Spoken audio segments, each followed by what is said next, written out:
Outsiders issue 5, Colin Kelly and Jackson Lansing writing, Robert Carey on the art. So this has been a very surprising book thus far, and I think the last couple issues were especially quite good. That whole Century Child thing last issue was a great little like standalone story. I mean, it feeds into a larger thing as well, but it was a great standalone issue. I wasn't as into this one as I have been most of the other issues. Yep. So I've been reading Planetary, and we'll talk about it after this, I'm sure. Sure, yeah. This is just a Planetary issue.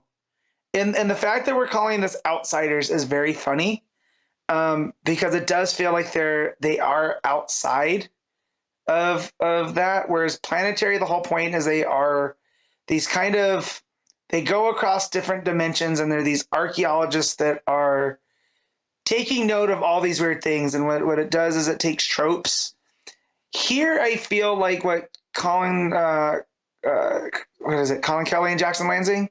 So Kelly and Lansing, what they're doing is they're doing the Planetary, but instead of telling like these big stories of comics and pulp and stuff, they're just using it for DC.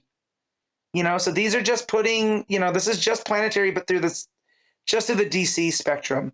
And so reading through this issue and being like, okay, there's some stuff that's very eye rolling.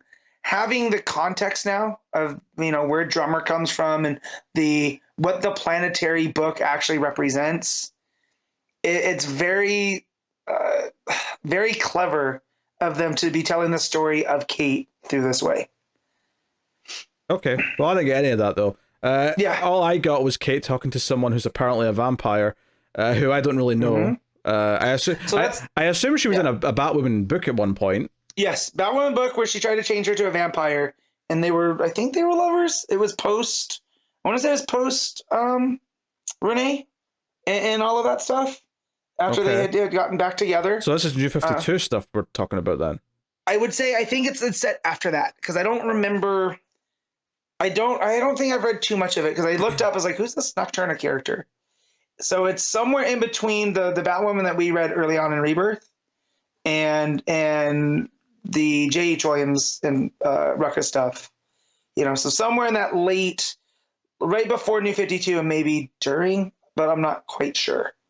But I like that we're not running from any of her story, right? We're gonna address this, and I kind of like what this represents for Kate going forward. I mean, you say that, but why would I care about addressing it if I didn't read it? I didn't know this was the thing or existed. So we had this whole issue a couple back, right, where Kate has the trauma of a bat, right? Where that's going forward. Yeah. Okay. And then we have that Luke doesn't, right? So even though he wants to be this bat and he wants to do the whole Batwing thing, it's almost like the universe is telling him he's not ready for this type of stuff. So in this issue, right, they get an invite from Nocturna, I believe that's the vampire's name, to come into this almost like, I don't want to call it a BDSM club, right? Being not familiar with a lot of that stuff, but I was thinking it was a vampire orgy. That's what it kind of felt like to me. Yeah, but it's beyond vampires, right? Because we got Clayface and we have true. Yeah, there's some other things all of there these other and Killer Croc's in there, and it's almost this representation of monsters where they can cut loose, and I think they call it consensual predation, right? And so our outsiders, right, Batwoman, Batwing, and Drummer get the invite to come into this, but they're told you can't, none of that hero stuff, right? This is all consensual, and you can't stop anything even if you wanted to, which Luke learns the hard way because we follow his story, and he ends up running into this little kid, and he ends up trying to get this little kid out, and when he gets the kid out, the kid transforms into Clarion, the witch boy, and I was like, oh, Luke, see, you fell right into it. This was never meant for you, and when you contrast that to Kate, where Kate's story is she's going through and talking with Nocturna, and Nocturna's basically trying to tell her, hey, you're a monster too. That's what the bats are. You can try to run from it, you can try to do anything, but in the end, you're one of us, whether you like it or not. And she even introduces, the fact that she never wanted kids. It's what led her to become a vampire. So she ran into the woods, during like, I'm assuming Victorian era Gotham, because she talks about the Arkham Woods. And there's, the sire that made her into a vampire was there. And then she brings up this kid that she has, who she calls the End, and who's not a vampire, but was birthed from her and her sire. And he basically, essentially, just kind of represents, to me, as I was reading it, just kind of the idea of human monsters, because he's not a vampire in that way, but he's capable of so much more. I mean, this is Connor, right? This is Angel and Darla's son, Connor. Okay, I thought you meant our Connor. No. Although the idea of a character called the End also being Connor is quite funny. Yes. Yeah. So she's got a son, but the son's human, and she calls him the End, and he's like an omen of things to come and all that. Yeah. Meanwhile, Drummer kills this demon dude.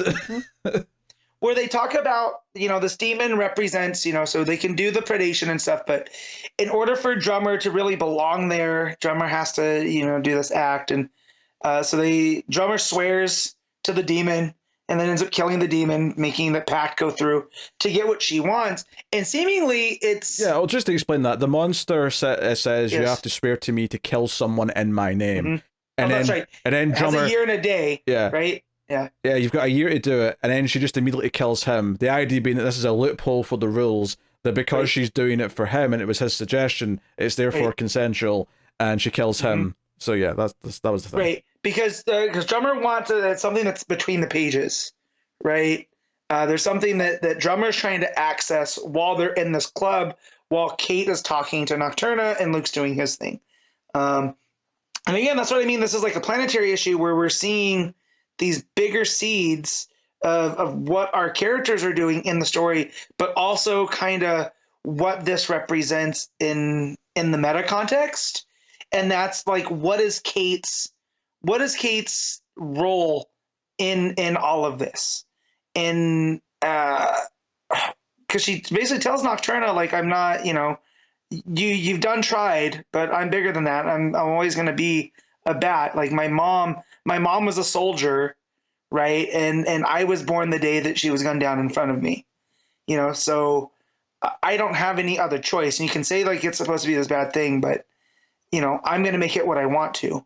And so it ends up leaving her to go hunting, right? Because they compare it to the predation inside of that, tower, wherever they are. Like, because I got the vibe that it's a much bigger place than just a couple rooms, right? Because it's like a skyscraper. Yeah. That she's gonna go out on her own hunt because that's what she does.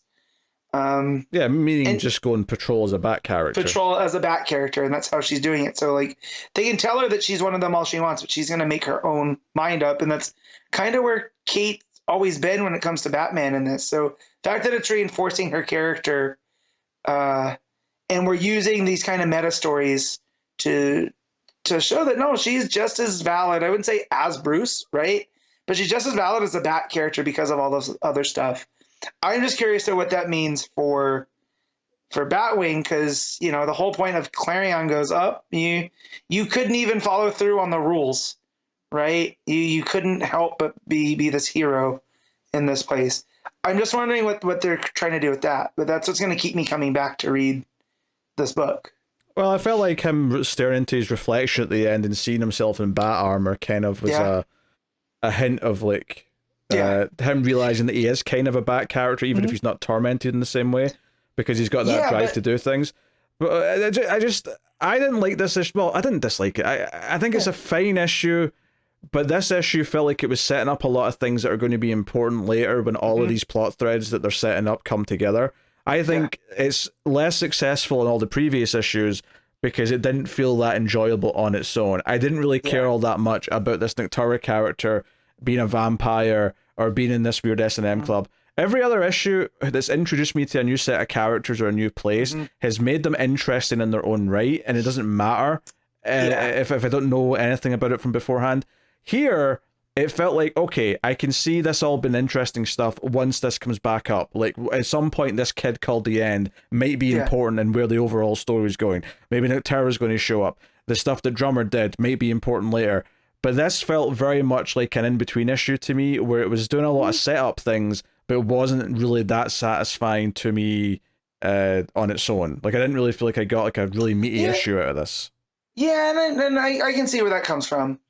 I really like the the contrasting stories here of the three of them in this club, right? Where Luke can't follow the rules, Drummer does follow the rules, to get what she needs out of all of this, and that kind of leaves the question of Kate, like, is she doing the right thing, type thing. So I liked it for all of that stuff, but I can get where you're feeling like it's a lot of, this is like not a patchwork, what's the word I'm looking for?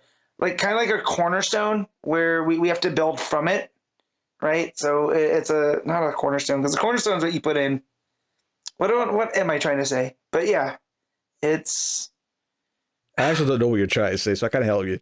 No, so like it's one of those. It's like a bridge type thing, right? Like we have to have these threads going forward to where the story's going to go, and that's not nearly as satisfying as just this is a story that can stand on its own, like the first. What issue is this? Number 5. Like the first 4 have. So yeah.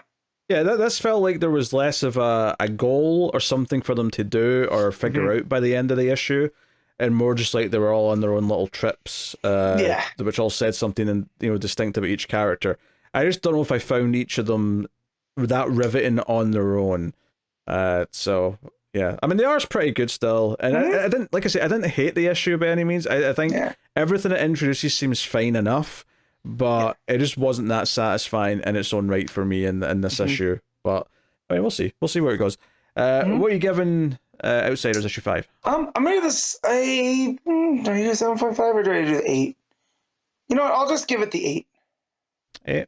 Yeah, I mean, I'll go 7. Like, it's still good. Like, I just, after how much I loved that last issue with the Century Child, and I loved the one with the water, big monster creature that they had to befriend, like, those things were really spoke to me, whereas this one was a bit more kind of like, oh no, this is your clunky in-between issue, we're going to set up a bunch of stuff, or whatever, so. Yeah.